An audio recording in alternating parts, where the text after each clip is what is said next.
ห่างหากะเกี่ยมแต่ละอนุโอ้ทุกไปกันกำลังขุ่นเขี้ยวพี่น้องเลยนี่อนุสถานที่อันอาบใส่ให้แขกให้การนำให้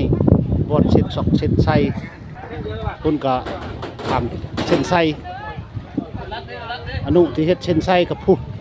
ที่เหืองวงอยู่กลางทุ่งอันนี้ก็อนุแสงสีเสียงและภาคเหืออ๋อตกหลังลานคนสิเอาตู้ขึ้นได้นี่ลึกแท้นะตู้มันจักถาดนะเฮ้ยติดตามตอนต่อไปเด้อพี่น้องเด้อแล้วสิเอามาให้เบิ่งอีกคนสิเอาตู้ถึงน้อยมาใส่อนุสถานที่โอ้โธ่กะเกี่ยมขนาดไผก็ได้อลังการงานสร้างปีนี้วันที่